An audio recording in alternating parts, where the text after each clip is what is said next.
happening. Let's talk about another couple of illustrations, because some of you are here tonight and you're saying, you know what, I want to go forward, but it doesn't feel like much is really happening in my life, and maybe that's the very thing that's resulting in what's going to produce progress in your life. In the Old Testament, there was a man by the name of Joseph. Joseph, he was an incredible young man. He had a great dream given to him by God.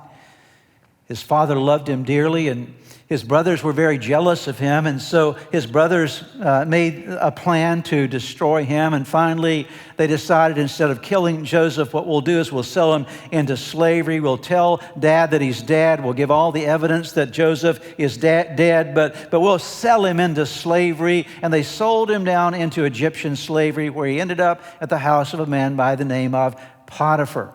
And at Potiphar's house, Joseph began to really succeed in lots of ways. Potiphar loved him dearly. In fact, the Bible says that Potiphar made Joseph really in charge of everything in his house, his primary manager or steward of everything in his house. And there was a moment when Potiphar's wife tried to seduce Joseph, and Joseph refused the seduction. And because of that, she accused him of rape, and he ends up in prison. So he goes from Dad's house, being a favored son, into, if you will, slavery, with his brothers selling him into slavery. He ends up in Potiphar's house. Then he ends up in the Egyptian prison. And all this happens over a period of 13 years. Would you agree with me? If you're a shining example of potential success as a 17-year-old kid, and then you spend 13 years in prison, that doesn't look like progress. Would you agree with me? Okay.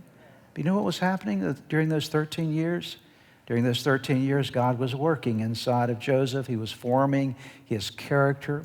He was giving him an Egyptian education because he was in the prison of the Pharaoh of Egypt. So he's learning all about Egyptian culture because God had a plan for Joseph. The plan that God had for Joseph was not that he would stay in prison, but that one day the favor of God would come upon him in a very unique way, and he would end up being second in command, the prime minister of Egypt. Why? Because he walked through his difficult season that didn't look like progress, but it was progress.